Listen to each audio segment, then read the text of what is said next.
Sekarang kita akan membahas soal nomor 6.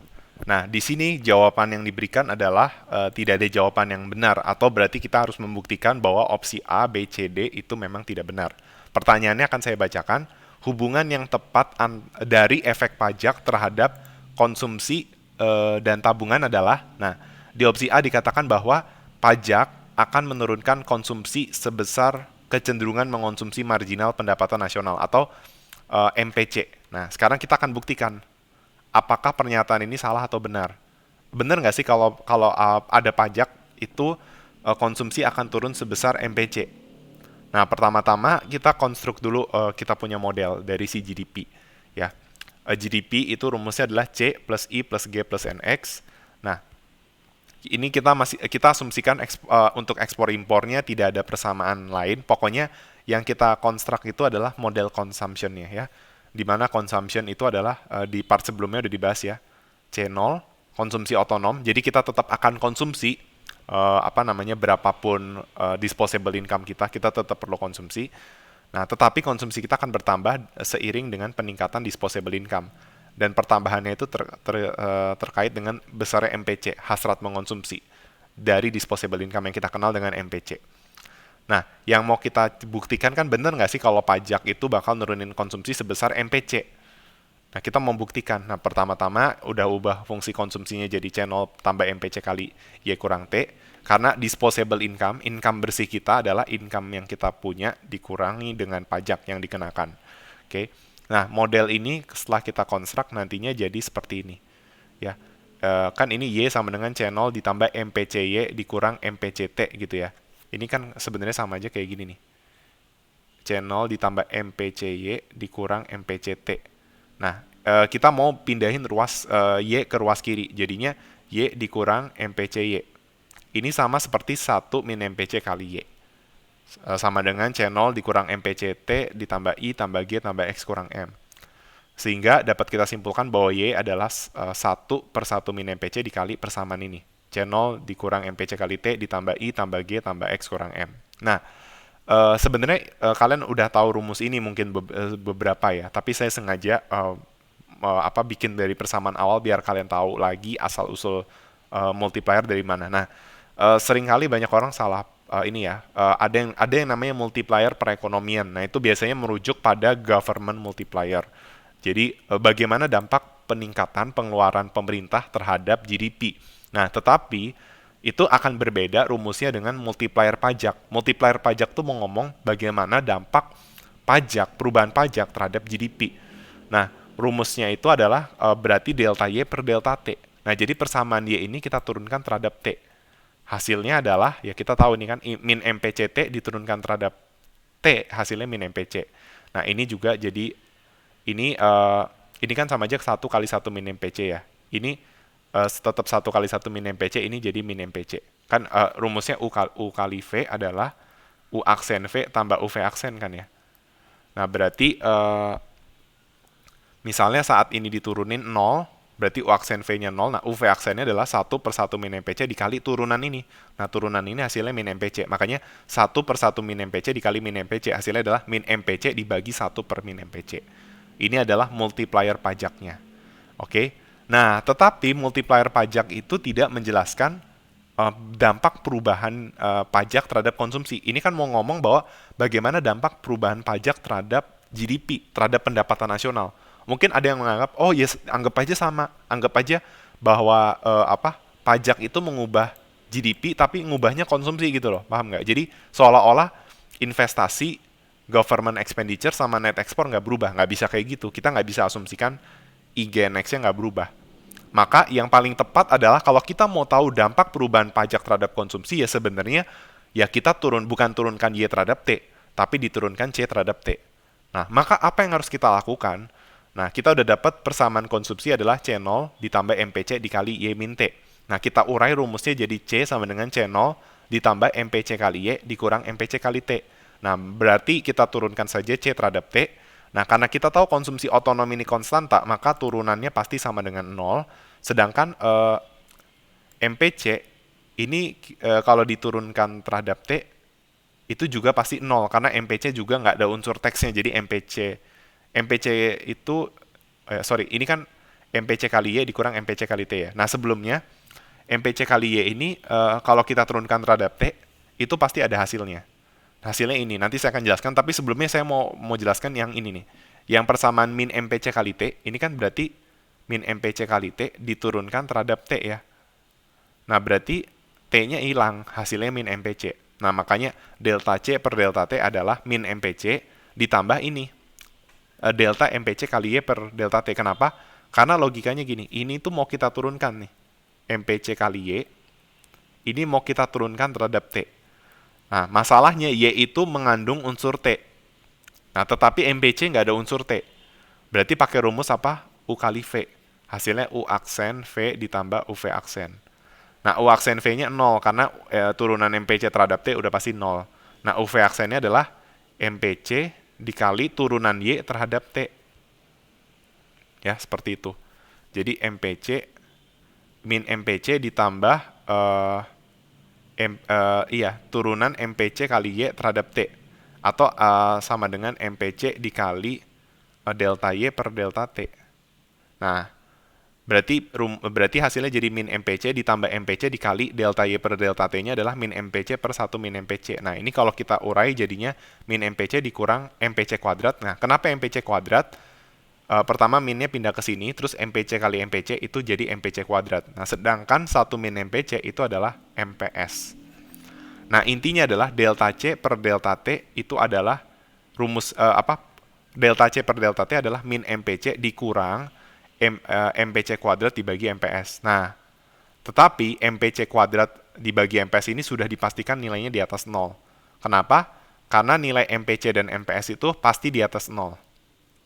Oke. Berarti nilai MPC kuadrat dibagi MPS udah pasti di atas 0. Sehingga, apa yang bisa kita simpulkan?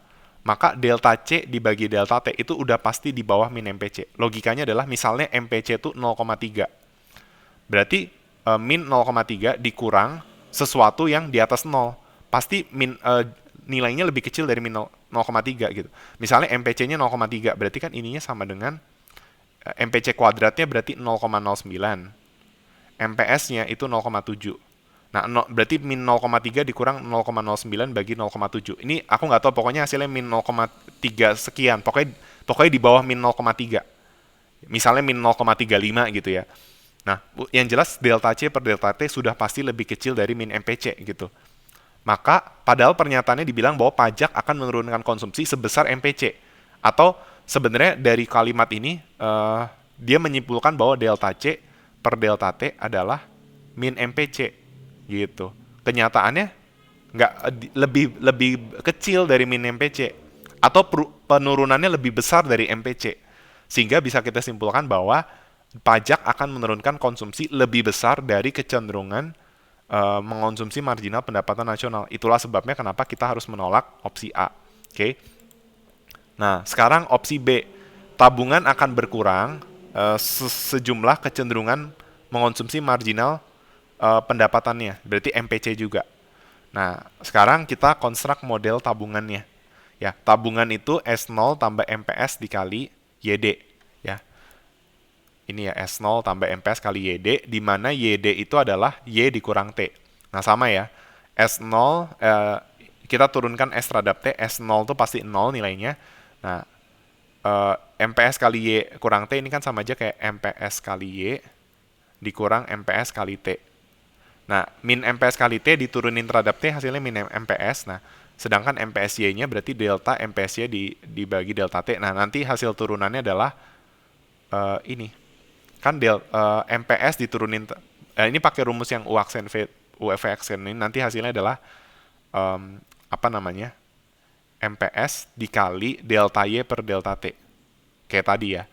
Berarti delta S per delta T adalah min MPS ditambah MPS dikali min MPC per 1 min MPC. Nah, masalahnya, kita tahu persamaan bahwa MPC plus MPS sama dengan 1 ya. Sehingga bisa kita simpulkan bahwa 1 min MPC adalah MPS. Berarti min MPS ditambah MPS kali min MPC per 1 min MPC sama dengan min MPS ditambah MPS dikali min MPC dibagi MPS.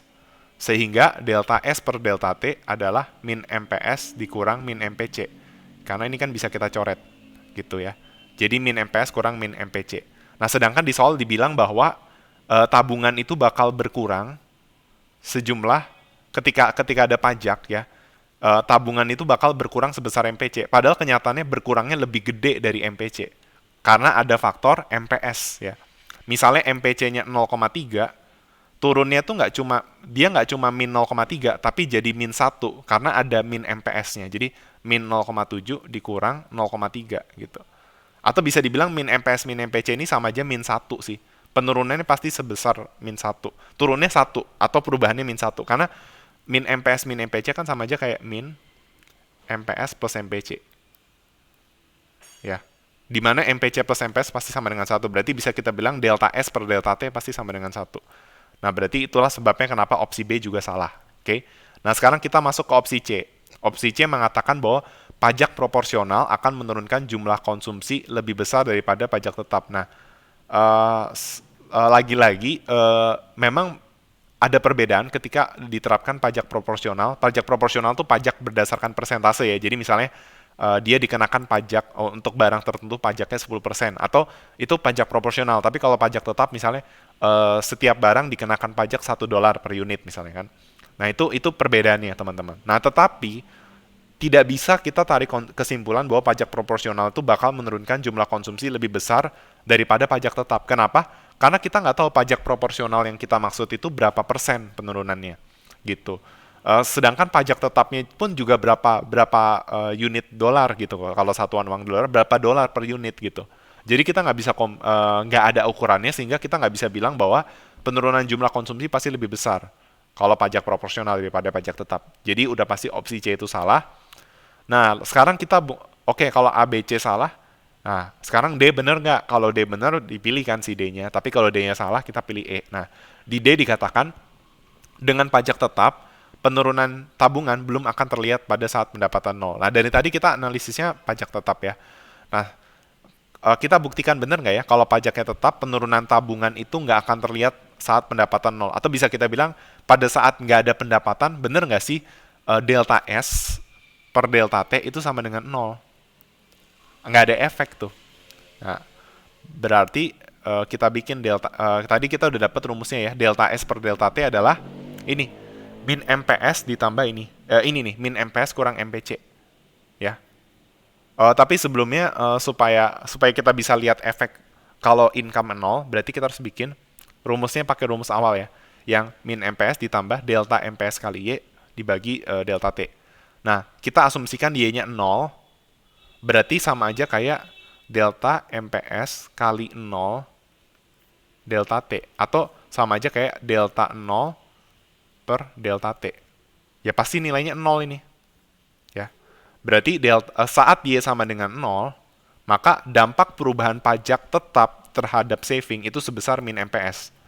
Nah, kalau tadi ada disposable, ada income-nya, itu kalau seandainya ada perubahan pajak, itu dampaknya 1. Jadi kalau pajaknya naik 1, saving naik 1 gitu ya. Itu kalau ada income-nya. Tapi kalau nggak ada income-nya, itu misalnya income-nya nggak ada sama sekali. Berarti ya dampak pajak itu akan menurunkan saving.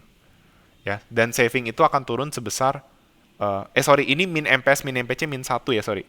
Berarti gini, ketika ada pajak, saving turun, bukan naik, sorry. Jadi kalau pajaknya naik $1, savingnya turun $1. Pajaknya naik $3, savingnya turun $3. Nah, kalau ini enggak, karena dia nggak ada income, berarti benar-benar saving itu turunnya sebesar MPS saja. Karena nggak ada disposable income, jadi nggak gitu ya.